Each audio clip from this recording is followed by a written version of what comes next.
જમીન ધોવાણ. આ જે ટોપિક છે કે સોઇલ સાયન્સ એટલે કે જમીન વિજ્ઞાન અને એગ્રીકલ્ચર એન્જિનિયરિંગ બંને સબ્જેક્ટમાં આવે છે જમીનનું ધોવાણ. એટલે આપણે બંને એંગલથી જોવાનું છે. જેમ કે જમીન વિજ્ઞાનમાં જે ટોપિક આવે છે એ થોડું સુપરફિશિયલ આવે છે, એમાં એગ્રીકલ્ચર એન્જિનિયરિંગનો જે પોર્શન છે એટલો નથી કવર થતો. પણ આપણે જે આખો ટોપિક કવર કરવાનો છે એ આ બંને એંગલને સાથે રાખીને પ્રિપેર કરવાનો છે. આખો ટોપિક છે એ ડિટેલમાં તૈયાર કરવાનો છે. અવાજ 2 વાર આવે છે. બીજા લોકોને અવાજ 2 વાર આવે છે?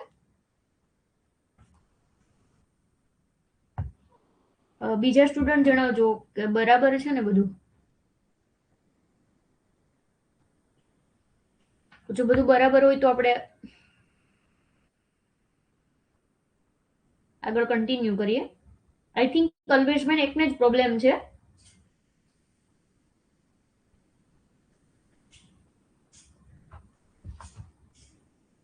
ભાઈ તમે છે ને એવું હોય તો એક વખત લિફ્ટ થઈ અને ફરી વખત જોઈન કરી લેજો એટલે ઇશ્યુ નહીં આવે.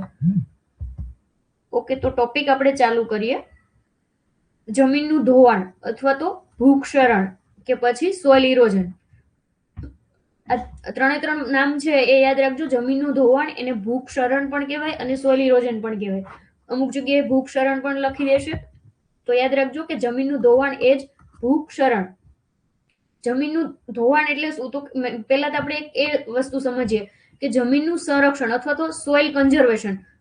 સોઇલ કન્ઝર્વેશન એટલે શું? તો કે કૃષિની જે ઉત્પાદકતા છે, પાક માટેના જે પોષક તત્વો છે એ એને જરૂરી પ્રમાણમાં મળી રહે એ જાળવી રાખવા જે જમીનનું ધોવાણ છે એને નિયંત્રિત કરવું એટલે જમીન સંરક્ષણ. હવે આ જમીનનું ધોવાણ નિયંત્રિત કરવાનું છે, તો જમીનનું ધોવાણ શું છે એ આપણને ખ્યાલ હોવો જોઈએ.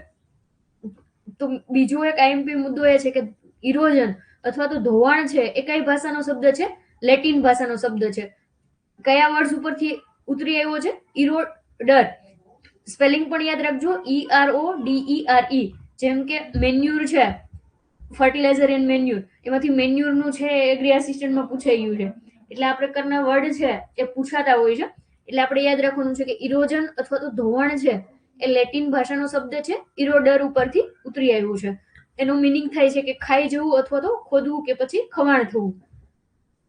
ખવાણ થવું. તો આ મતલબ છે એ પણ સાથે યાદ રાખજો. મેઇન આ આઈએમપી છે કે કયા વર્ડ્સ ઉપરથી ઉતરી આવ્યો છે? ઇરોડર. કઈ ભાષાનો છે? તો લેટિન ભાષાનો શબ્દ છે. મેઇન જે પહેલી વખત સોઇલ ઇરોઝન અથવા તો જમીનનું જે ધોવાણ છે અથવા તો ઇરોઝન જે શબ્દ છે એ સોઇલ સાયન્સ કે પછી એગ્રીકલ્ચર એન્જિનિયરિંગ માટેનો હતો. એ પહેલી વખત ભૂસ્તર શાસ્ત્ર અથવા તો જીઓલોજી માટે વપરાણેલો કે ભૂસ્તર શાસ્ત્રીઓ છે અથવા તો જે જીઓલોજીસ્ટ છે એમણે પાણીના લીધે જે પોલાણ અથવા તો જે ખવાણ થયેલું એને ઇરોઝન શબ્દ છે એ આપેલો અને એ રીતે પહેલી વખત જીઓલોજીમાં આ શબ્દ છે એ ઉપયોગ થયેલો છે. તો એ પણ યાદ રાખજો. મેઇન વસ્તુ એ યાદ રાખવાની છે કે કઈ ભાષાનો શબ્દ છે? લેટિન ભાષાનો. કયો શબ્દ? તો ઇરોડર. એનો મતલબ થાય છે કે ખવાણ થવું, ખાઈ જવું અથવા તો જમીનને ખોદવી કે ખોદવું એ પ્રકારે. બીજું કે એ કઈ ભાષા મતલબ કયા વિષયમાં પહેલી વખત વપરાણેલો? તો જીઓલોજી અથવા તો ભૂસ્તર શાસ્ત્રમાં. અને મેઇન પાણીથી થતું જે ખવાણ છે અથવા તો પોલાણ છે એને વર્ણવવા માટે ઇરોઝન શબ્દનો ઉપયોગ થયેલો હતો. બીજું એક ક્વેશ્ચન છે એ અહીંયાથી પૂછાયો છે કે ધોવાણના તબક્કા કેટલા છે? જમીનનું જે ધોવાણ થાય છે, સોઇલ ઇરોઝન થાય છે, તો એના તબક્કા કયા કયા છે? તો પેલું છે એ પછી પવનથી થતું હોય, પાણીથી થતું હોય કે પછી એનિમલ એટલે કે માણસ છે, પશુ છે, એના આપણે કહેતા હોય કે ઓવરગ્રેઝિંગ, વધારે પડતું ચરાણ છે એ થાય છે. તો એ કોઈ પણ રીતે થતું હોય, એના એજન્ટ ભલે કોઈ પણ હોય, પણ એના તબક્કા કેટલા છે? તો પેલું છે કે છૂટા પડવું અથવા તો ડીઅટેચમેન્ટ, એટલે કે જે તે મૂળ જગ્યાએ જમીન છે જ્યાં જોઈન્ટ થયેલી છે અથવા તો જે તે જમીનનું સ્તર છે ત્યાંથી ડીઅટેચ થવાનું, ત્યાંથી છૂટા પડવાનું. બીજું કે વહન, ટ્રાન્સપોર્ટ થવાનું, એ પછી પાણી દ્વારા કે પવન દ્વારા ટ્રાન્સપોર્ટ થવાનું. અને થર્ડ જે સ્ટેપ છે એ છે જમા થવું, ડિપોઝિશન. એટલે કે કોઈ પણ જગ્યાએ એક જગ્યાએથી ડીઅટેચ થશે, સપોઝ કે અહીંયાથી ડીઅટેચ થયું, આ રીતે એનું ટ્રાન્સપોર્ટેશન થયું અને આ XYZ જગ્યા છે ત્યાં આગળ જે એનું ડિપોઝિશન થઈ ગયું. તો એ રીતે ધોવાણના તબક્કા કેટલા છે એ યાદ રાખજો કે જમીન ધોવાણના તબક્કા 3 છે: છૂટા પડવું, વહન અને જમા થવું, અથવા તો ડીએટેચમેન્ટ, ટ્રાન્સપોર્ટ અને ડિપોઝિશન. નેક્સ્ટ જે એક્ઝેક્ટ જમીન ધોવાણની વ્યાખ્યા શું?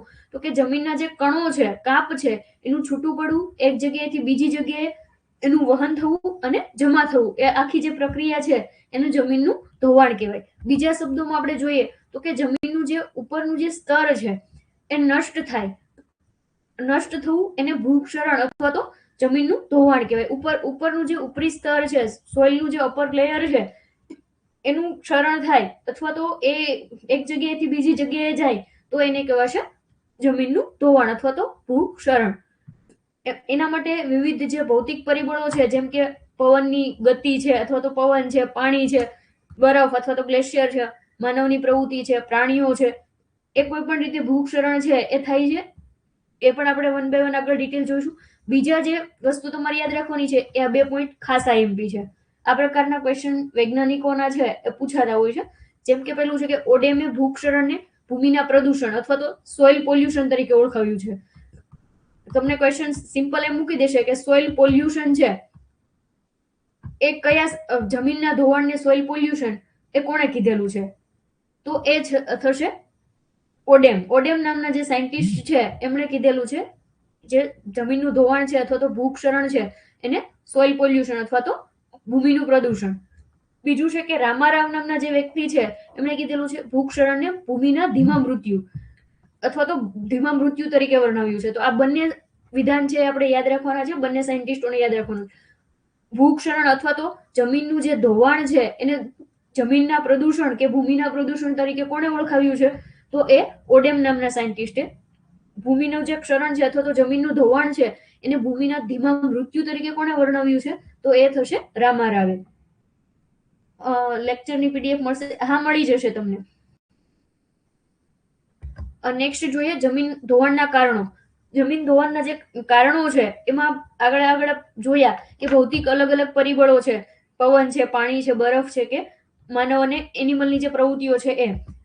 પણ એની જે મેઇન આપણે વિભાજન કરીએ તો એ રીતે થશે કે કુદરતી રક્ષણાત્મક જે આવરણો છે એનો નાશ થાય અથવા તો જમીનનો અયોગ્ય ઉપયોગ થાય. એ બંને રીતે જમીનનું ધોવાણ છે એ થતું હોય છે. પેલું છે કુદરતી રક્ષણાત્મક આવરણોનો નાશ. તો એ કઈ રીતે થાય છે? તો કે આડેધડ વૃક્ષો છે એ કાપી નાખવા. ક્વેશ્ચન પૂછાતો હોય છે કે નીચેનામાંથી જમીન ધોવાણ માટે કયું પરિબળ જવાબદાર છે અથવા તો નથી. એમાં અમુક વખતે ઓવરગ્રેઝિંગ અથવા તો વધુ પડતું ચરાણ. વધુ પડતું જે ચરાણ છે એ ઓપ્શનમાં આપે છે, યા તો જો એ ઓપ્શનમાં ના હોય તો ડિફોરેસ્ટેશન અથવા તો વધુ પડતો જંગલો છે એનું કાપણી કરવી અથવા તો વૃક્ષોને કાપવા. તો આ બંને ઉપર ક્વેશ્ચન છે એ પૂછાઈ ગયેલા છે, યાદ રાખજો. કુદરતી રક્ષણાત્મક આવરણોનો નાશ કરવો એટલે એ જમીનનું કઈ રીતે ધોવાણ થશે?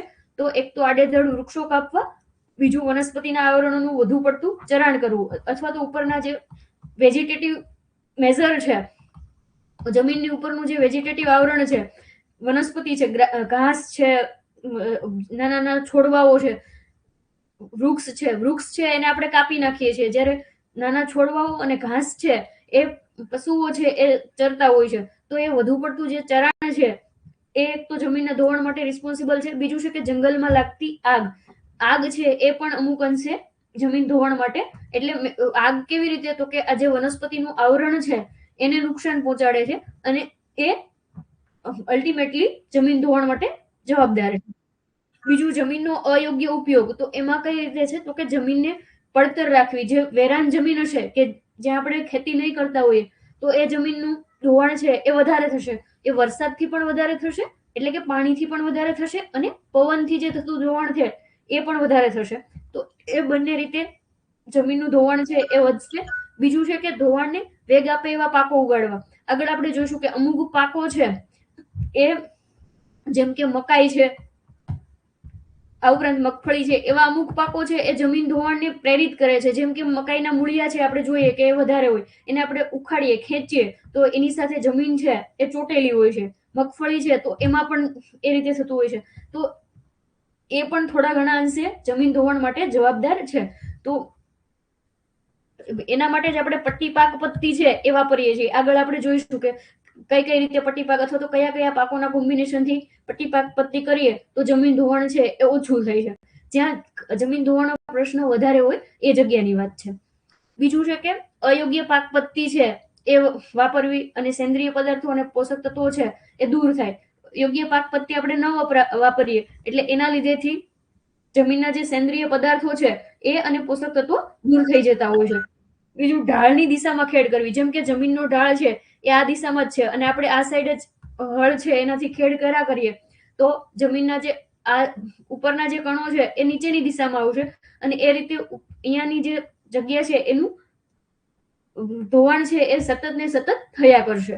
બીજું છે સિંચાઈની ખામીયુક્ત પદ્ધતિ. સિંચાઈની જે ખામીયુક્ત પદ્ધતિ છે જેમ કે ફ્લડિંગ છે અથવા તો રેડ પદ્ધતિ આપણે જેને કહીએ છીએ એનો જો આપણે વધારે પડતો ઉપયોગ કરીએ તો એનાથી સિંચાઈની મતલબ એ એક પ્રકારની સિંચાઈની ખામીવાળી પદ્ધતિ થશે કે જેનાથી જમીનનું ધોવાણ છે એ વધશે. નેક્સ્ટ જોઈએ જમીન ધોવાણના પ્રકારો. એમાં ઉદ્ભવ મુજબ એના જે પ્રકારો છે એનું કઈ રીતે વિભાજન થાય છે, કઈ રીતે વહેંચણી થાય છે. અમુક વખતે આ પ્રકારના બેઝિક ક્વેશ્ચન છે એ પણ પૂછાતા હોય છે. તો આપણે જોઈએ કે જમીન ધોવાણને મુખ્ય બે પ્રકારમાં વહેંચવામાં આવે. એક તો ભૌગોલિક ધોવાણ અથવા તો એને કહેવાય જીઓલોજીકલ ઇરોઝન અને ત્વરિત ધોવાણ અથવા તો એક્સેલરેટેડ ઇરોઝન. તો ભૌગોલિક ધોવાણ છે એટલે શું? તો કે સામાન્ય જે જમીનનું ફોર્મેશન થાય છે, જમીન જે બને છે, સોઇલ બને છે એ એક પ્રકારનું જીઓલોજીકલ ઇરોઝન જ છે કે જે રોક છે, ખડક છે, ખડક, એ ખડક અથવા તો જે રોક છે એનું વેધરિંગ થાય છે. રોક અને મિનરલનું વેધરિંગ થાય છે અને એનાથી જ જમીન છે એ બને છે. તો એ એક પ્રકારનું શું છે? Geological erosion. અને બીજું છે એક્સેલરેટેડ ઇરોઝન અથવા તો ત્વરિત ધોવાણ. તો ત્વરિત ધોવાણમાં આપણે જે પાણીથી થતું ધોવાણ છે, પવનથી થતું ધોવાણ છે કે જે જુદા જુદા પરિબળો છે એ શું કરે છે? જમીન ધોવાણને વધારે કરે છે અથવા તો એને એક્સેલરેટ કરે છે, એમાં વધારો કરે છે. તો એને કહેવાય છે એક્સેલરેટેડ ઇરોઝન. બીજા છે કે એના પરિબળો મુજબ જે ધોવાણ થાય છે એના માટે કયા કયા પરિબળો જવાબદાર છે એના આધારે વર્ગીકરણ. તો એમાં પેલું છે પાણીથી થતું ધોવાણ. પાણીથી થતું ધોવાણ છે એ પણ અલગ અલગ પ્રકારમાં વિભાજિત થાય છે. જેમ કે રેનડ્રોપ અથવા તો જેને આપણે સ્લેશ ઇરોઝન કહીએ છીએ એ. બીજું છે શીટ અથવા તો પડનું જે ધોવાણ થાય છે, સ્તરનું ધોવાણ થાય છે એ. રીલ અથવા તો નળી ધોવાણ, ગલી અથવા તો કોતર ધોવાણ જેને આપણે કહીએ છીએ એ. સ્ટ્રીમ બેંક અથવા તો નદીકાંઠાનું ધોવાણ અને સ્લીપ ઇરોઝન. તો સ્લીપ ધોવાણ આ પાણીથી થતા ધોવાણ છે એ આપણે ડિટેલમાં જોવાના છે, પણ છતાં અત્યારે ખાલી નામ યાદ રાખજો કે પાણીથી આટલા પ્રકારે ધોવાણ છે એ થાય છે. નેક્સ્ટ છે પવનથી થતું ધોવાણ. પવનથી થતું ધોવાણ એટલે કે પવનની સાથે જે જમીનના કણો છે એક જગ્યાએથી બીજી જગ્યાએ જાય તો એને કહેવાય પવનથી થતું ધોવાણ. એના ઉદાહરણ છે એ ખાસ પૂછાતા હોય છે, ડિટેલ આપણે જોવાના છે, પણ અત્યારે ઉદાહરણ છે એ યાદ રાખજો. ખાસ પવનથી થતું ધોવાણ છે એ સૂકા હવામાન વાળી જે એરિડ અથવા તો સેમી એરિડ એટલે કે શુષ્ક અને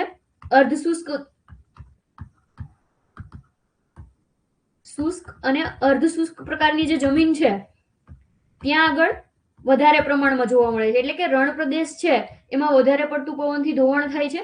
જેમ કે રેતીના ઢુવા અથવા તો સેન્ડ ડ્યુન જેને આપણે કહીએ છીએ એ એનું ઉદાહરણ છે. મશરૂમ રોક, આ ક્વેશ્ચન છે એ પૂછાતો હોય છે કે મશરૂમ રોક છે એ કયા પ્રકારના ધોવાણનું ઉદાહરણ છે. હવે આપણે પહેલી વાર સાંભળ્યું હોય કે આ મશરૂમ રોક એટલે શું, તો આપણને ખ્યાલ ના આવે, પણ યાદ રાખજો કે મશરૂમ રોક છે એ શું છે?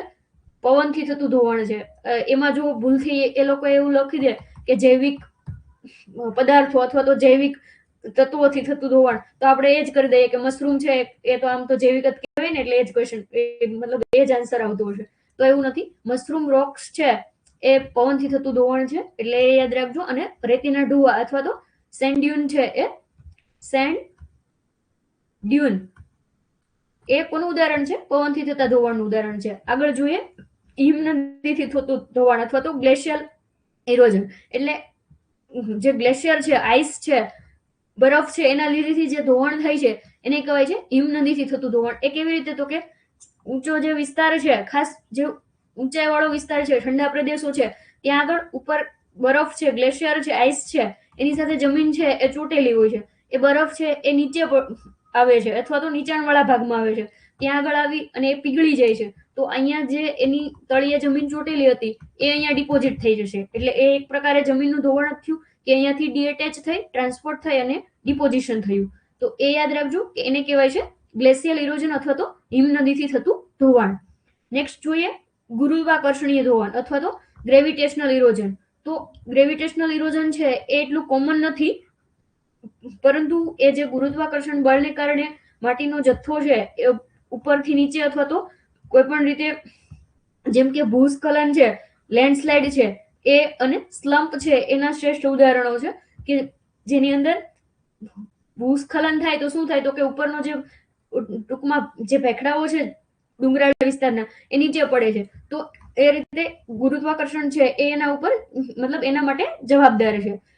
તો એ યાદ રાખજો કે એને કહેવાય ગુરુત્વાકર્ષણીય ધોવાણ. ખાસ ઉદાહરણ યાદ રાખજો કે ભૂસ્ખલન અને સ્લમ્પ છે એ ગુરુત્વાકર્ષણીય ધોવાણના ઉદાહરણ છે. આગળ જોઈએ તો જમીનનું જે ધોવાણ છે એ શું કામ મહત્વનું છે, કારણ કે 1 ઇંચ જે જમીન છે એને બનતા લગભગ 500 થી 1000 વર્ષ જેટલો સમય લાગતો હશે. મતલબ એટલો સમય લાગે છે, એમ લાગતો હોય છે 500 થી 1000 વર્ષનો. જો 50 સેન્ટીમીટર જેટલો વરસાદ હોય એવા વિસ્તારમાં જો 1.25% ઢાળવાળી જમીન હોય તો એમાં દર વર્ષે 6 ટન માટી છે, મતલબ કે પ્રતિ વર્ષે 6 ટન માટી ધોવાઈ જાય એટલા દરે જમીનનું ધોવાણ થાય છે. તો થોડા ડેટા છે એ યાદ રાખજો કે 50 સેમી વરસાદ વાળો જે વિસ્તાર છે ત્યાં આગળ જો જમીનનો ઢાળ સામાન્ય જો 1.25% જેટલો પણ હોય તો પણ એનું ધોવાણ દર વર્ષે કેટલું થાય છે, તો 6 ટન જેટલું. જમીન ધોવાણના મુખ્ય 3 કારણો આપણે કહી શકીએ તો એ છે પવન દ્વારા થતું ભૂક્ષરણ અથવા તો જમીનનું ધોવાણ કે વિન્ડ ઇરોઝન કહેવાય, પાણી દ્વારા થતું ભૂક્ષરણ, દરિયાઈ મોજાથી થતું ભૂક્ષરણ. તો એને આપણે વન બાય વન જોઈએ. પેલું છે પવન દ્વારા થતું જમીનનું ધોવાણ. તો પવન દ્વારા જે પવનની ક્રિયા છે અથવા તો એની ગતિ છે એમાં માટીના જે કણો છે એ અલગ થઈ, જમીનથી અલગ થઈ અને એનું ટ્રાન્સપોર્ટેશન થઈ, બીજી જગ્યાએ જમા થાય અથવા તો પરિવહન થઈ અને જમા થવાની જે પ્રક્રિયા છે એને કહેવાય પવન દ્વારા થતું ભૂક્ષરણ. આ પ્રકારનું જે ભૂક્ષરણ છે એ મેં આગળ કીધું એ રીતે કે શુષ્ક અને અર્ધ શુષ્ક જે પ્રદેશો છે એમાં જ ખાસ વધારે જોવા મળે છે. ભારતમાં કઈ જગ્યાએ વધારે જોવા મળે પવનથી થતું ભૂક્ષરણ, તો એ છે રાજસ્થાનમાં. રાજસ્થાનમાં આ પવનથી થતું ધોવાણની સમસ્યા છે એ ગંભીર સમસ્યા છે. રાજ્યનો મોટો ભાગ છે એમાં રેતીના ટેકરા છે એનું નિર્માણ થાય છે, અથવા તો જેમ આપણે આગળ કીધું એ રીતે કે મશરૂમ રોક છે એ પ્રકારના સ્ટ્રક્ચર છે એ જોવા મળે છે. સાથેના જે વિસ્તારો છે એમાં પણ આ પ્રકારે સમસ્યા જોવા મળે, કારણ કે એની જે રેતાળ ભાગ છે એના રેતીના જે કણો છે એ પવનના કારણે ઉડી અને એક જગ્યાએથી બીજી જગ્યાએ જતા હોય છે. તો મેઇન યાદ રાખજો કે પવનથી થતું ધોવાણ છે એ ભારતમાં કઈ જગ્યાએ વધારે જોવા મળે છે અથવા તો કયા રાજ્યમાં વધારે જોવા મળે છે, તો રાજસ્થાનમાં. બીજું કે કયા પ્રદેશ પૂછે, કેવા પ્રકાર, આ પ્રકારના ક્વેશ્ચન વધારે પૂછાતા હોય છે કે શુષ્ક અને અર્ધ શુષ્ક પ્રદેશમાં કયા પ્રકારનું ધોવાણ વધારે જોવા મળે અથવા તો પવનથી થતું ધોવાણ છે એ કયા પ્રદેશમાં વધારે જોવા મળે, તો એ શુષ્ક અને અર્ધ શુષ્ક અથવા તો એરિડ અને સેમી એરિડ. તો એટલી વસ્તુ આ સ્લાઇડમાંથી યાદ રાખજો. નેક્સ્ટ આગળ જોઈએ તો પવનથી થતું જે ધોવાણ છે એમાં જે ખાસ જે લૂઝ માટી અથવા તો જે જમીન છે એના જે કણો છે એકદમ જકડાયેલા ના હોય, લૂઝ પ્રકારના હોય ત્યાં આગળ વધારે જોવા મળે છે. બીજું કે કણો છે એની બારીકાઈથી વિભાજિત થયેલા હોય, એટલે કે ઢેફા પ્રકારની જમીન છે, મોટા મોટા ક્લાઉડ્સ છે એ ન બનેલા હોય, એકદમ ઝીણા ઝીણા રજકણો છે એ પ્રકારે જમીનનું વિભાજન થયેલું હોય. જમીન છે એ ખાસ સૂકા પ્રકારની હોય અને એની જે સપાટી છે એ સુંવાળી અને ખુલ્લી હોય અથવા તો સ્મૂધ અને બેર હોય. બેરાણ એટલે કે જ્યાં વાવેતર ન થતું હોય એ પ્રકારની ખુલ્લી જગ્યા હોય, પ્લસમાં એમ ખરબચડી ના હોય. જે જમીનની જે સપાટી છે એ ખરબચડી હશે તો ત્યાં આગળ પવનથી થતું ધોવાણ છે એ ઓછું જોવા મળે છે. જે સુવાળી અને ખુલ્લી જગ્યા છે એમાં વધારે જમીનનું ધોવાણ જોવા મળે છે. તો એ થોડા ફેક્ટ યાદ રાખજો કે ઢીલી અથવા તો લૂઝ પ્રકારની જમીન બારીકાઈથી વિભાજિત થયેલી હોય. આ ઉપરાંત સુવાળી અને ખુલ્લી જે સપાટી હોય ત્યાં આગળ પવનથી થતું ધોવાણ વધારે જોવા મળે છે. બીજું કે પવનની ગતિના લીધે દરિયા કિનારાની રેતી છે એ ઉડતી હોય છે અને એનું ધોવાણ છે થતું હોય છે. તો એ આપણે વાત કરી. એક ડેટા છે એ ખાસ સાયન્ટિસ્ટ નામ યાદ રાખવાનું છે કે ચેપિલ જે નામના વૈજ્ઞાનિક છે એના અભ્યાસ પ્રમાણે જમીનનું જે 2.5 સેન્ટીમીટર જેટલું ભૂક્ષરણ છે એ પવન દ્વારા થાય છે. મતલબ કે ઉપરથી આપણે લઈએ તો 2.5 સેન્ટીમીટરનું જે લેયર છે ત્યાં સુધી પવન છે એની ઇફેક્ટ થાય છે. એનાથી નીચે છે એ પવનથી થતું ધોવાણ નથી જોવા મળતું અથવા તો ઓછું જોવા મળે. એટલે આ ડેટા યાદ રાખજો કે કોના અભ્યાસ મુજબ, તો ચેપિલ નામના વૈજ્ઞાનિક છે અથવા તો સોઇલ સાયન્ટિસ્ટ છે એના અભ્યાસ અથવા તો એના અનુભવ પ્રમાણે એમણે તારણ કાઢેલું છે કે ભૂમિનું જે 2.5 સેન્ટીમીટર જેટલું ક્ષરણ છે એ પવન દ્વારા થાય છે. એનાથી નીચેના લેયરમાં એટલું અસર છે એ જોવા મળતી નથી. તો આ ખાસ યાદ રાખજો. કેટલા સેન્ટીમીટર? 2.5 સેન્ટીમીટર. કોણે કીધેલું છે? ચેપિલ નામના વૈજ્ઞાનિકે. નેક્સ્ટ જોઈએ, પવનની જે ગતિ છે એના પ્રકાર, એના મતલબ એના કારણે જે ભૂમિનું ધોવાણ થાય છે, જમીનનું ધોવાણ થાય છે, એના 3 પ્રકાર પડે છે. એ પણ ખાસ યાદ રાખવાના છે. એના પણ ક્વેશ્ચન પૂછાતા હોય છે. એક છે સેલ્ટેશન અથવા તો ઉત્પ્લવન, બીજું છે સસ્પેન્શન અથવા નિલંબન, સરફેસ ક્રીપ અથવા તો પૃષ્ઠીય સરપણ. મેઇન સરફેસ ક્રીપ છે એ શબ્દ યાદ રાખજો, કારણ કે પૃષ્ઠીય સરપણ ને એવું નથી મૂકતા, પણ અમુક વખતે જો એ લોકો ગૂગલ ટ્રાન્સલેટ મૂકી દે તો પછી આ પ્રકારના શબ્દો તમને જોવા મળે. એટલે યાદ રાખજો કે સેલ્ટેશન અથવા તો ઉત્પ્લવન, સસ્પેન્શન, નિલંબન અને સરફેસ ક્રીપ અથવા તો પૃષ્ઠીય સરપણ એ કોનાથી થતા ધોવાણ છે? પવન દ્વારા. પવનની જે ગતિ છે એના કારણે થતા ધોવાણો છે. નેક્સ્ટ જોઈએ, ઉત્પ્લવન અથવા તો સેલ્ટેશન કોને કહેવાય? તો જમીનનું જે ઉપરનું 0.1 થી 0.5 મિલીમીટર ઉપરનું જે સ્તર છે એના 0.1 થી 0.5 mm ના જે કણો છે, એક સાઈઝ ખાસ યાદ રાખજો. 0.1 થી 0.5 મીમી ના જે કણો છે એ પવન દ્વારા વાતાવરણમાં ઊભી ગતિ કરે, એટલે કે ઉપર ચડે પેલા, અને આ નાના કણો છે એ વધારે ઊંચાઈ જાય છે. એના જો મોટા વજનવાળા કણો હોય તો એ ઓછી ઊંચાઈ સુધી, મતલબ કે એક કણ છે એ નાનું છે, બીજું છે એ મોટું છે, તો એક છે એ વધારે ઊંચાઈ જશે, બીજું થોડી ઓછી ઊંચાઈ જશે, અને એ રીતે ઉપર જાય અને ફરી વખત એ નીચે પડી, એટલે કે એક જગ્યાએથી બીજી જગ્યાએ એનું ડિપોઝિશન થશે, તો એને કહેવાય ઉત્પ્લવન. ખાસ એની સાઈઝ છે એના આધારે વર્ગીકરણ થતું હોય છે. એટલે ઉત્પ્લવનમાં કેટલી સાઈઝ? 0.1 થી 0.5 mm અથવા તો મિલીમીટર. તો ઉત્પ્લવન છે એ પવન દ્વારા થતું જે ધોવાણ છે, આ ધોરણ નથી, ધોવાણ છે, મને મિસ્ટેક થઈ છે. પવન દ્વારા થતો ધોવાણનો પહેલો તબક્કો છે. કયો તબક્કો? ઉત્પ્લવન. તો નામ ખાસ યાદ રાખજો. ક્વેશ્ચન તમને એવું પૂછાશે, પાણીનું તો ખાસ પૂછાશે, પાણીથી થતા ધોવાણનો પ્રથમ તબક્કો કયો છે? તો પવનથી થતું ધોવાણ છે એનો પ્રથમ તબક્કો કયો? ઉત્પ્લવન અથવા તો સેલ્ટેશન. ઉત્પ્લવનથી જમીનનું જે ટોટલ ધોવાણ થાય છે અથવા તો પવનનું જે ટોટલ ધોવાણ છે 100%, એમાંથી ઉત્પ્લવનથી થતું ધોવાણ કેટલું છે? તો 50 થી 75%. 50 થી 75% જેટલું જમીન ધોવાણ છે એ ઉત્પ્લવન દ્વારા થાય છે. એ મેઇન પવનનું જે 100% છે એમાંથી ગણવાનું છે. બાકી તો મોટા ભાગનું જે જમીનનું ધોવાણ છે એ પાણી દ્વારા જ થાય છે. તો આ ડેટા થોડા યાદ રાખજો. મેઇન એની જે સાઈઝ છે એ, બીજું કે પવનથી થતું જે ધોવાણ છે એનો પ્રથમ તબક્કો એ ઉત્પ્લવન અથવા તો સેલ્ટેશન છે, અને એનાથી પર્સન્ટેજ કેટલા છે? તો કે ટોટલ જે પવનથી થતું ધોવાણ છે એમાં ઉત્પ્લવનથી 50 થી 75% જેટલું ધોવાણ થાય છે. આગળ જોઈએ, જે બીજો ફેઝ છે એને નિલંબન અથવા તો સસ્પેન્શન કહેવાય. તો પવનની જે ગતિ છે એમાં જમીનના જે અત્યંત સૂક્ષ્મ કણો છે, બહુ નાના નાના જે રજકણો છે કે જે ઉપર ચડે, એને આપણે ગામઠી ભાષામાં ડમરી ચડી એમ કહેતા હોઈએ છીએ. તો આ જે ડમરી છે એ કોના લીધેથી થાય છે? તો પવનથી જે થતું ધોવાણ છે, ટૂંકમાં ડમરીનો જે તબક્કો છે એને નિલંબન અથવા તો સસ્પેન્શન નામ આપેલું છે. રજ છે એ ઊંચી ઉડે અને પછી જમીન ઉપર પાછી બીજી જગ્યાએ જાય અને એનું ડિપોઝિશન થઈ જાય, તો એને કહેવાય નિલંબન અથવા તો સસ્પેન્શન. એના જે કદ છે, ટૂંકમાં રજકણોની જે સાઈઝ છે એ આગળ આપણે જોયું કે ઉત્પ્લવન છે તો એમાં કેટલું છે? 0.1 થી 0.5 mm છે.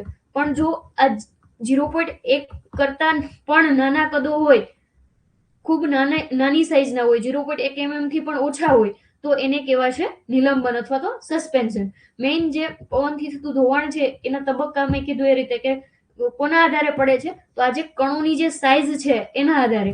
જો 0.1 થી 0.5 mm હોય તો એને ઉત્પ્લવન અથવા તો સાલ્ટેશન કહેવાય. જો 0.1 થી પણ ઓછી સાઇઝ હોય તો એને નિલંબન અથવા તો સસ્પેન્શન કહેવાય. આ નિલંબન અથવા સસ્પેન્શન દ્વારા જે ટોટલ ધોવાણ થાય છે એ બહુ ઓછું હોય છે. 3 થી 4% જેટલું ટૂંકમાં પવનથી થતું જે ધોવાણ છે એમાં 3 થી 4% ધોવાણ માટે નિલંબન કે સસ્પેન્શન ફેઝ છે એ જવાબદાર છે. તો મેઇન ડેટા યાદ રાખજો. સાઇઝ કેટલી છે? 0.1 mm થી ઓછા કદના કણો હોય. ધોવાણ કેટલું થાય છે? 3 થી 4%. ડમરી કે વંટોળ છે એ કોની સાથે સંકળાયેલા છે અથવા તો પવનથી થતા ધોવાણના કયા તબક્કા સાથે સંકળાયેલા છે? તો એ છે નિલંબન અથવા તો સસ્પેન્શન ફેઝ સાથે. નેક્સ્ટ છે પૃષ્ઠીય સરપણ અથવા તો સરફેસ ક્રીપ. તો એમાં જમીનના જે 5 થી 10 mm ના જે મોટા કદના કણો છે, એટલે કે આની સાઇઝ છે એ આગળના બંને તબક્કા કરતા વધારે છે. જો 5 થી 10 mm કરતા વધારે સાઇઝના કણો હોય અને એ ઉડે અને એક જગ્યાએથી બીજી જગ્યાએ ખસે તો એને કહેવાય જમીન ધોવાણનું પૃષ્ઠીય સરપણ. અને એનાથી કેટલું ધોવાણ થાય છે? તો ટોટલ જે પવનથી થતું ધોવાણ છે એમાં 5 થી 25% જેટલું પૃષ્ઠીય સરપણથી ધોવાણ થાય છે. તો આ ડેટા યાદ રાખજો. એક તો સાઇઝ અને બીજું એની ટકાવારી. નેક્સ્ટ જોઈએ પવન ધોવાણ નિયંત્રણ કઈ રીતે કરવું. તો પવનના જે ધોવાણ છે એના રક્ષણ માટે જમીનની જે યોગ્ય સપાટી છે એ જ એની શ્રેષ્ઠ છાવણી છે. મતલબ કે જે સપાટી જો યોગ્ય હશે તો જમીનનું ધોવાણ છે એ નથી થતું. એમાં ખાસ કેવી સપાટી? તો કે ખરબચડી જો સપાટી હોય તો પવનથી થતું ધોવાણ ઓછું થાય છે. તો એ એક વસ્તુ યાદ રાખજો કે મેઇન અથવા તો શ્રેષ્ઠ જે રક્ષણ મેળવવા માટેની ચાવી કઈ? તો એ જમીનની યોગ્ય સપાટી. એના માટે અલગ અલગ પદ્ધતિઓ છે એ અપનાવવામાં આવતી હોય છે. જેમ કે પાકના જે અવશેષો છે, આપણે જેને કહીએ કે વેજીટેટિવ કવર અથવા તો મલ્ચિંગ. તો એ વેજીટેટિવ કવર કે મલ્ચિંગ છે એનો આપણે યોગ્ય ઉપયોગ કરીએ. જમીન છે એનું યોગ્ય ખેડાણ કરીએ. મતલબ કે ખેડ છે એ સમયસર અને કાળજીપૂર્વક કરવામાં આવે. આ ઉપરાંત પાક છે એની જે આપણે વાવણી કરીએ છીએ એ પાકના પટ્ટાઓ અથવા તો સ્ટ્રીપ ક્રોપ છે એ મતલબ ક્રોપિંગ પેટર્નમાં આપણે સ્ટ્રીપ ક્રોપ છે એ અપનાવીએ. આ ઉપરાંત પાક અવરોધો અથવા તો ક્રોપ બેરિયર છે એનો ઉપયોગ કરીએ તો પવનથી થતું ધોવાણ છે એ અસરકારક રીતે ઘટાડી શકાય છે. ખાસ શુષ્ક અને અર્ધ શુષ્ક પ્રદેશો છે કે જ્યાં પવન ધોવાણ મતલબ કે પવનથી જે ધોવાણ થાય છે એની સમસ્યા બહુ વધારે છે, તો ત્યાં આગળ ખેતકાર્યો છે એ પવન ધોવાણ ઘટાડવામાં મદદરૂપ થાય છે. શું કામ? કારણ કે ત્યાં વેજીટેટિવ કવર અથવા તો જે મલ્ચિંગ માટે પાકના અવશેષો છે એ આપણે એટલા ટૂંકમાં એટલા અવેલેબલ નથી હોતા. એટલે એને ખેત કાર્યો અથવા તો કલ્ચરલ પ્રેક્ટિસિસ છે એના ઉપર જ વધારે ધ્યાન આપવું પડે છે. તો એ એક મુદ્દો યાદ રાખજો કે પવન ધોવાણ છે મતલબ પવનથી થતું ધોવાણ છે એ મેઇન ક્યાંનો ઇસ્યુ છે? તો એ છે શુષ્ક અને અર્ધ શુષ્ક વિસ્તારનો. અને ભારતમાં કઈ જગ્યાએ? તો આપણે કીધું એ રીતે રાજસ્થાનમાં. મેઇન એના જે પગલા છે નિયંત્રણ માટેના એ 3 મૂળભૂત પદ્ધતિઓ છે. એક વનસ્પતિજન્ય આવરણ અથવા તો વનસ્પતિજન્ય પગલા. બીજું છે ખેડાણ પદ્ધતિઓ અથવા તો જમીનની જે ચપાટી છે એને ખરબચડી બનાવવાની, એટલે કે ટીલેજ પ્રેક્ટિસિસ અથવા તો ટીલેજ મેજર્સ. અને ત્રીજું જે છે એ યાંત્રિક અથવા તો માળખાકીય પગલા કે મિકેનિકલ મેજર્સ. મેઇન આપણું જે વિન્ડ બ્રેક અને શેલ્ટર બેલ્ટ આવે છે અથવા તો પવનના અવરોધો અને આશ્ચર્ય પટ્ટાઓ કે પછી વિન્ડ બ્રેક ની શેલ્ટર બેલ્ટ એ જ નામ યાદ રાખજો. તો એ શેમાં આવે છે? એ માળખાકીય પગલામાં આવે છે અથવા તો યાંત્રિક પગલામાં આવે છે. એ ખાસ યાદ રાખજો. આગળ આપણે ડિટેલમાં જોઈશું પણ અત્યારે યાદ રાખજો કે એ યાંત્રિક પગલામાં આવે છે. તો 1 by 1 ત્રણે ને જોઈએ. પેલું છે વનસ્પતિજન્ય આવરણ. તો વનસ્પતિજન્ય આવરણ છે એમાં આપણે જમીનની જે ચપાટી છે ઉપરની એને ખરબચડી બનાવવાની છે. માટીની કોઈ પણ હિલચાલ છે એને અટકાવવા માટે. મતલબ કે જો આપણે એને ખરબચડી બનાવશું, જો લીસી હશે તો એ ડાયરેક્ટ પવનની સાથે રજકણ છે એ ઉપર ચડી જશે. પણ જો ખરબચડી હશે તો એ ઉપર નહીં આવી શકે અથવા તો એને આવતા વાર લાગશે એમ. એ રીતે ખરબચડી જો સપાટી હશે તો માટીના કણો ઝડપથી નહીં ઉડી શકે. અને એના માટે વનસ્પતિ પગલાઓ છે વનસ્પતિજન્ય અથવા તો જેને આપણે વેજીટેટિવ કવર કહીએ છીએ એ ઉપયોગમાં લઈ શકાય છે. મેઇન જે એનો ઉદ્દેશ્ય શું છે? તો કે જમીન છે એને ખરબચડી અથવા તો ટેકરાવાળી બનાવવાની, જેમાં જે માટીના કણો છે એની શરૂઆતની જે હિલચાલ છે એને જ આપણે અટકાવી શકીએ. એટલે કણો છે મતલબ ડાયરેક્ટ સીધા નહીં ઉડી જાય. ખાડાવાળી જમીન હશે તો એ ઉછળશે તો એ ડાયરેક્ટ ખાડામાં પડશે. એ રીતે મેઇન જે જમીન પર જે પવનની અસર છે એના માટે સૌથી અસરકારક અને આર્થિક માધ્યમ હોય, ટૂંકમાં એક બહુ ખર્ચો ન કરવો પડે અને ઇઝીલી પવનનું ધોવાણ આપણે અટકાવી શકીએ એ માટે વનસ્પતિજન્ય આવરણ છે એ બેસ્ટ છે. મેઇન એનો જે ખ્યાલ છે, મૂળભૂત ખ્યાલ એ છે કે વનસ્પતિ દ્વારા આપવામાં આવતા પ્રતિકારને કારણે જે જમીન છે એની સપાટીની નજીક પવનનો જે વેગ હોય છે એ પવનનો વેગ ઘટે છે અને એના લીધેથી જે રજકણો છે એ ઉપર ઉડી શકતા નથી. બીજું છે કે જમીનની જે સપાટીથી ઊંચાઈના સંદર્ભમાં પવનના વેગનો જે ફેરફાર છે એ કેવો છે, ઘાતાંકીય રીતે વધે છે. એટલે કે ક્યુબ હોય છે અથવા તો આપણે જેને ઘન કહીએ એ પ્રકારે હોય છે. તો એ જે રીતે પવનની ગતિ આપણે ઘટાડીએ એ રીતે એનું જે ધોવાણ છે એ પણ ઘટતું હોય છે. નેક્સ્ટ જે વનસ્પતિજન્ય પગલા છે એ આપણે કાયમી અથવા તો વેજીટેટિવ કવર છે, જેમ કે ઘાસ છે એ વાવીએ. કોઈ જમીન છે એની આસપાસ આપણે ઘાસ છે એનું વાવેતર કરી દઈએ તો એ કાયમી થઈ જશે. કે મતલબ કે ઘાસ છે એને આપણે જો ન હટાવીએ તો એ કાયમી પગલું થઈ જશે. અથવા તો કામચલાઉ જે પાકના અવશેષો છે એને આપણે જમીન ઉપર પાથરીએ. જેમ ખાસ ઉનાળાનો જે સમય છે એમાં જો આપણે એ અવશેષો છે એને જમીન ઉપર રાખશું તો કેવા પગલા થશે, કામચલાઉ પગલા થશે. એટલે જમીનનું ધોવાણ કેટલી હદે થાય છે અથવા તો એની તીવ્રતા કેટલી છે એના ઉપર નિર્ભર હશે કે કયા પગલા છે એ આપણે અપનાવવા. નેક્સ્ટ જોઈએ ખેડાણ પત્તી અથવા તો ટીલેજ. આપણે જે જોયું પેલું એ છે વેજીટેટિવ કવર અથવા તો મલ્ચિંગ પ્રકારનું, કે જેની અંદર આપણે વનસ્પતિજન્ય અવશેષો છે એનો ઉપયોગ કરીએ છીએ. બીજું છે ટીલેજ, તો ખેડ છે અથવા તો પ્લાવિંગ છે, ખેડાણ છે એને આપણે અપનાવવાનું કે જેનાથી જમીનનું ધોવાણ છે એ પવન દ્વારા અટકે. તો પવનનું ધોવાણ શરૂ થાય એના પહેલા જ ખેડ છે એ જો હાથ ધરવામાં આવે તો પવનનું ધોવાણ છે એ અટકી જાય છે. એટલે પવન ધોવાણ શરૂ થાય તે પહેલા જ આ પત્તી છે એ અપનાવવી જોઈએ, ખેડાણ પત્તી અથવા તો ટીલેજ કાર્યો અથવા તો ટીલેજ મેજર જેને આપણે કહીએ છીએ એ. ખાસ જે ખેડાણ છે એ કરીએ તો એનાથી ભેજનું સંરક્ષણ થાય છે. અને એના માટે કયું પ્લાવ યુઝ થાય છે, તો ડિસ્ક પ્લાવ છે એનો ઉપયોગ કરવામાં આવે છે જમીનની જે ચપાટી છે એને ખરબચડી બનાવવા માટે. મેઇન એક ફેક્ટ યાદ રાખજો કે કઈ જગ્યાએ ખેડાણ પત્તી છે એ અપનાવવી જોઈએ અને કઈ જગ્યાએ ન અપનાવવી જોઈએ. જે જગ્યાએ જમીનની જે સપાટી છે એના માટે જે વેજીટેટિવ મેજર છે એ 50% કરતા ઓછા હોય અથવા તો જે જમીનના વનસ્પતિના જે અવશેષો છે એ પૂરતા પ્રમાણમાં ન હોય, 50% કરતા પણ ઓછા હોય, એટલે જે જથ્થો જરૂરી છે એનાથી 50% પણ અવેલેબલ ન હોય તો જ ખેડાણ કાર્યો છે એ કરી અને જમીનની જે સપાટી છે એને મતલબ કે એનું રફિંગ કરવાનું છે અને ઢેફાઓ છે એ ઉત્પન્ન કરવાના છે. જો 50% કરતા ઓછો વનસ્પતિજન્ય જથ્થો હોય તો અને તો જ. તો આ એક ડેટા ખાસ યાદ રાખજો, આઈએમપી છે. અને બીજું કે કયા પ્લાવ વડે, તો ડિસ્ક પ્લાવ છે એનો ઉપયોગ કરવામાં આવે છે ટીલેજ કાર્યો માટે.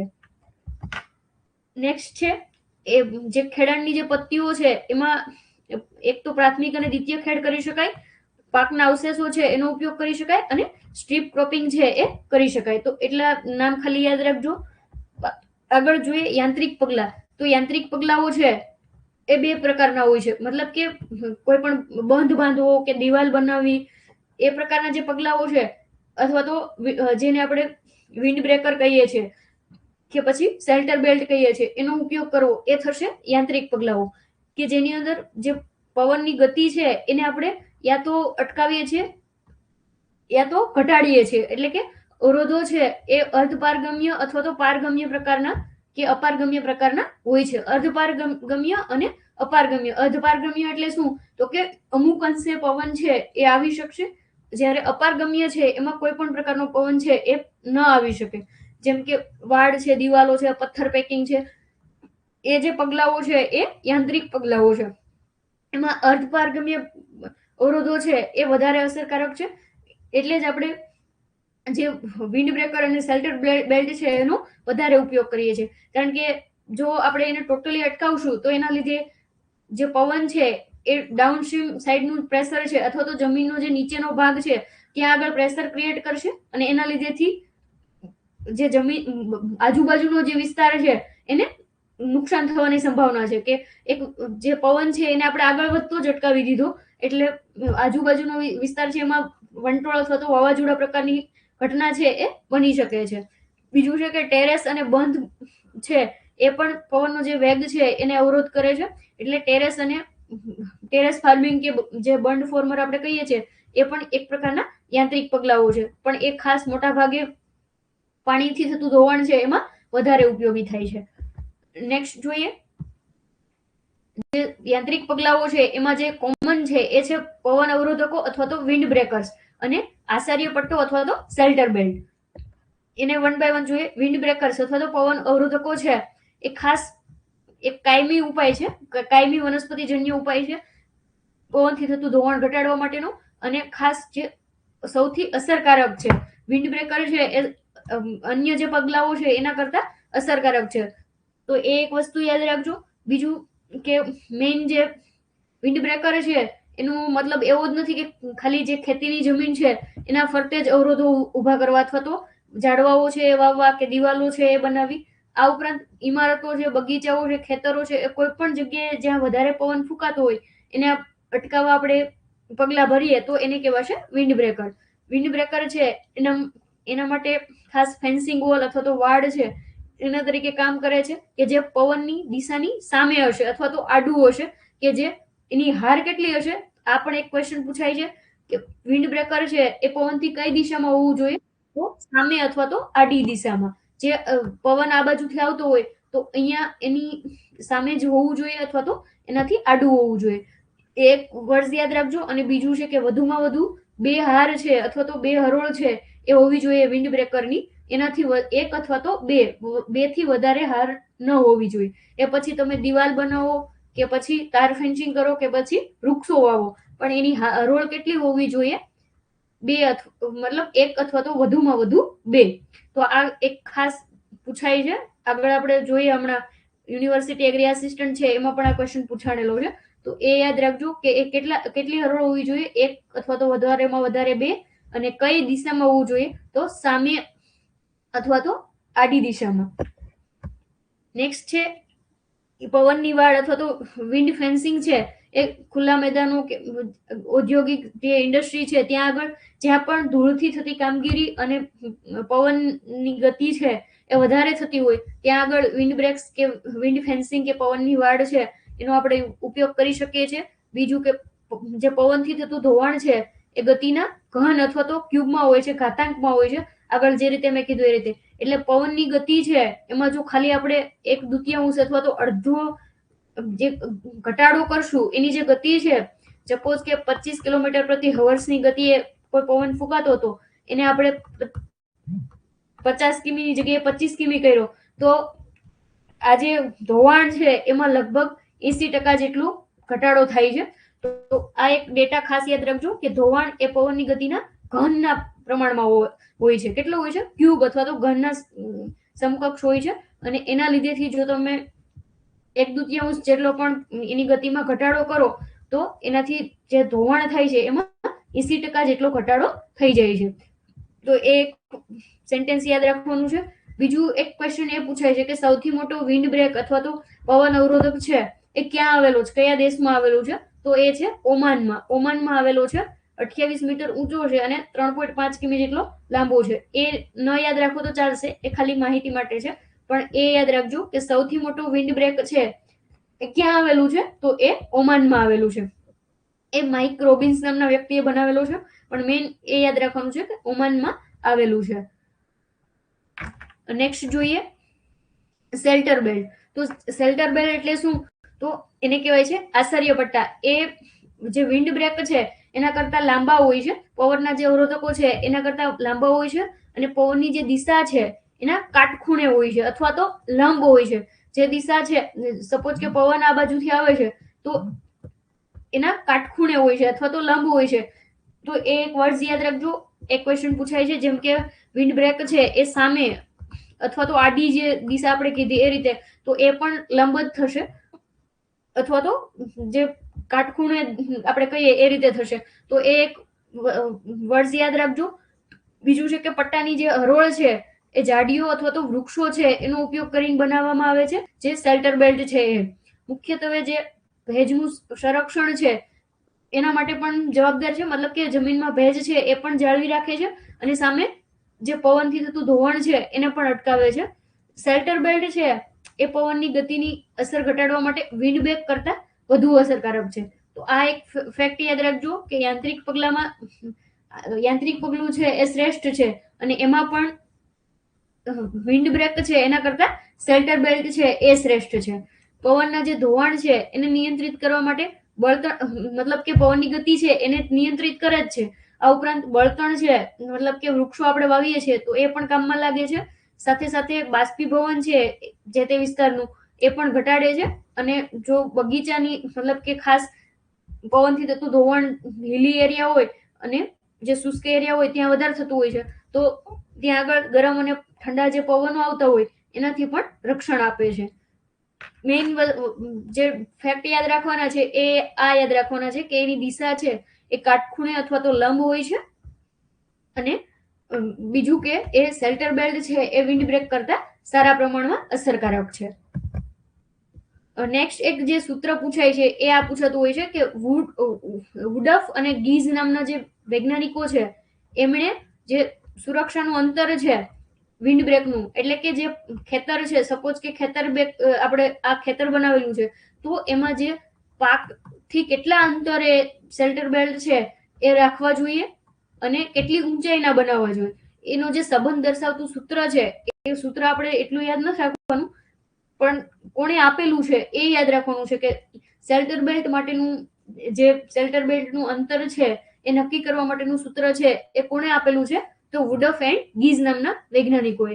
આ જે ઇક્વેશન છે એ મોટા ભાગે 8 મીટર પ્રતિ સેકન્ડ થી જે ઓછી પવનની ગતિ હોય ત્યાં સુધી માન્ય છે. જો એનાથી ગતિ વધી જાય તો પછી આ ઇક્વેશન છે એટલું કરેક્ટ આન્સર નથી આપતું. પણ મેઇન એ યાદ રાખજો કે વિન્ડ બ્રેક અથવા તો શેલ્ટર બેલ્ટની ઊંચાઈ અને એના જે સુરક્ષા અંતર છે એની વચ્ચેનો સંબંધ દર્શાવતું સૂત્ર છે એ કયા વૈજ્ઞાનિકે આપેલું છે, તો વુડફ અને ગીઝે. નેક્સ્ટ જે એ છે એક ક્વેશ્ચન એ પૂછાતો હોય છે કે સેન્ડ ડ્યુન સ્ટેબિલાઇઝેશન છે અથવા તો રેતીના ઢોવાઓ છે એનું સ્થિરીકરણ કઈ રીતે કરવું. તો ડ્યુન અથવા તો ઢોવા છે એ કેવા પ્રકારના શબ્દો છે, તો એ અંગ્રેજી શબ્દ ડન ઉપરથી ઉતરી આવ્યું છે અને એનો અર્થ થાય છે મતલબ કે પહાડી અથવા તો ભૌગોલિક વિશેષતા. એટલે રેતી છે એનો પહાડ અથવા તો પહાડ જેવી રચના થાય તો એને કહેવાય છે ડ્યુન અથવા તો સેન્ડ ડ્યુન. તો એ અંગ્રેજી શબ્દ છે, અંગ્રેજી ભાષાનો શબ્દ છે, એ એક યાદ રાખજો. બીજું છે કે રેતીના ઢોવા અથવા તો સેન્ડ ડ્યુન છે. સેન્ડ ડ્યુન એટલે શું, તો કે પવન દ્વારા ઉડીને જે રેતીનો ટેકરો બને છે, પહાડી જેવી જે રચના થાય છે, એ જનરલી પવન સાથે રેતી છે એ ઉડતી હોય છે અને ધીમે ધીમે એ અવરોધો જ્યાં એને, મતલબ કે એ ગમે એની સાથે અથડાય ત્યાં એનું ડિપોઝિશન થઈ જતું હોય છે. તો રેતીના ઢોવા છે એ કાયમી નથી હોતા, એ એના આકાર અને પવન અને મોજા જે રીતે બદલાય એ રીતે બદલાતા હોય છે. પણ મેઇન એ યાદ રાખજો કે સેન્ડ ડ્યુન સ્ટેબિલાઇઝેશન અથવા તો રેતીના ઢોવા છે એ કઈ ભાષાનો શબ્દ છે, અથવા ડ્યુન એ કઈ ભાષાનો શબ્દ છે, અંગ્રેજી ભાષાનો, અને ડન ઉપરથી ઉતરી આવેલો છે. પાણીથી થતું ધોવાણ છે એ આપણે નેક્સ્ટ લેક્ચરમાં જોઈશું. આજનો જે લેક્ચર છે એ આપણે અહીંયા સુધી રાખીએ છીએ. જો કોઈને કઈ કન્ફ્યુઝન હોય તો તમે પૂછી શકો છો.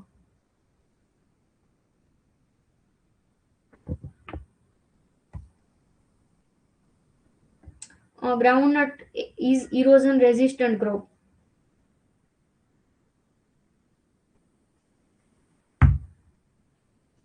હા, એ ઇરોઝન રેઝિસ્ટન્ટ ક્રોપ છે એ વાત બરાબર, પણ મેઇન આપણું જે કહેવાનું છે કે એની સાથે મતલબ કે જે પોડ છે, કર્નેલ છે, એની સાથે જમીન ચોટી અને એક જગ્યાએથી બીજી જગ્યાએ એનું ટ્રાન્સપોર્ટેશન થાય છે.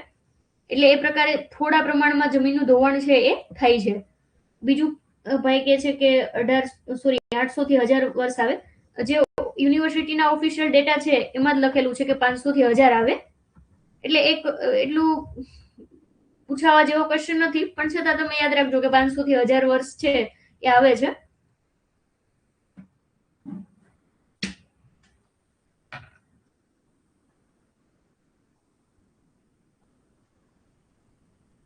ઓકે, બાકી કોઈને કઈ કન્ફ્યુઝન છે?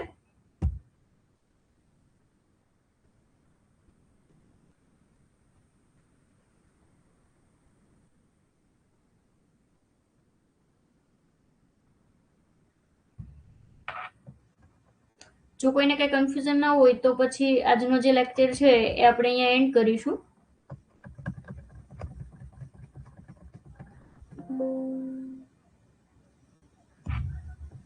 આખો કોર્સ આવી રીતે જ આવશે. હા, આખો કોર્સ છે હું આ રીતે જ કરાવીશ. MCQ છે એ પણ મેં લીધા છે કે PYQ માં કઈ રીતે પૂછાય છે એમ, પણ આજે ટાઈમ ઓછો છે એટલે અત્યારે આપણે આખો ટોપિક નહીં કવર કરી શકીએ. છતાં હું તમને ક્વેશ્ચન બતાવી દઉં કે આ રીતે ક્વેશ્ચન છે એ પૂછાય છે. જો આ ક્વેશ્ચન મેં કીધું એ રીતે કે વિન્ડ બ્રેક, એક મિનિટ હું ફૂલ સ્ક્રીન જ કરી દઉં તમને એટલે વધારે. વિન્ડ બ્રેક અને શેલ્ટર બેલ્ટની અસરકારકતા વધારવા માટે તેને કેવી રીતે સ્થાપિત કરવામાં આવશે? તો આ ક્વેશ્ચન છે એ હમણાં જ યુનિવર્સિટી એગ્રી આસિસ્ટન્ટની જે એક્ઝામ છે એમાં પૂછાઈ ગયેલું છે કે પવનની જે દિશા છે એને લંબ રૂપે, આપણે જોયું કે સામે અથવા તો કાટખૂણે છે એ હોવી જોઈએ. તો સામે પવન છે અને અહીંયા સામે અથવા તો એનાથી કાટખૂણે, તો એક કેવી રીતે થશે? લંબ રૂપે થશે. તો આ ક્વેશ્ચન છે એ પૂછાઈ ગયો છે હમણાંની જે યુનિવર્સિટી એગ્રી આસિસ્ટન્ટની એક્ઝામ છે એમાં જ પૂછાઈ ગયો છે. બીજું અહીંયા છે કે મૃદા સંરક્ષણ માટે કયું કૃષિ શાસ્ત્રીય માપ અથવા તો એગ્રોસ્ટોલોજીકલ મેજર છે એ આદર્શ છે? તો ઘાસ અને કઠોળ જાતિઓનું જે સંઘ છે, ગ્રાસ લેગ્યુમ એસોસિએશન, એ એના માટે બેસ્ટ હોય છે. આ એક ક્વેશ્ચન પૂછાઈ ગયેલો છે. બાકી જે આ જે ક્વેશ્ચન છે એ પાણીથી થતા ધોવાણનો છે, યુનિવર્સલ સોઇલ લોસ, પણ એ આપણે કાલે જોવાનું છે. આ જે છે એ પણ પાણીથી થતા ધોવાણનો ક્વેશ્ચન છે.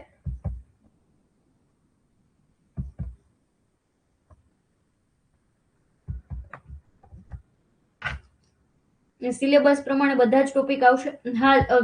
હાલ તો આપણને એગ્રીકલ્ચરનો ડિટેલ સિલેબસ નથી આપ્યો, પણ જે દિવ્યાંગ સ્પેશિયલ ભરતીના એગ્રીકલ્ચરના જે ટોપિક છે એના ઉપર આપણે ફોકસ કરવાનું છે. અને બાકીની જે એક્ઝામોમાં જેમ કે આ ટોપિક છે તો એ જે દિવ્યાંગ સ્પેશિયલ વાળી જે ભરતી છે એમાં આ બે ક્વેશ્ચન પૂછાણેલા છે. આ એક ક્વેશ્ચન સોઇલ ઇરોઝનનો છે અને આ ક્વેશ્ચન પણ સોઇલ ઇરોઝનનું છે. આ જે પેપર છે એ ગ્રામ સેવકનું છે, જે દિવ્યાંગ સ્પેશિયલ ભરતીનું. અને આ જે ક્વેશ્ચન છે એ એગ્રીકલ્ચર યુનિવર્સિટી આસિસ્ટન્ટની હમણાં જે લેવાની એની છે. એમાં જમીન ધોવાણના 4 ક્વેશ્ચન છે એ પૂછેલા છે. એટલે ટૂંકમાં આ જે ટોપિક છે એનું વેઇટેજ વધારે છે.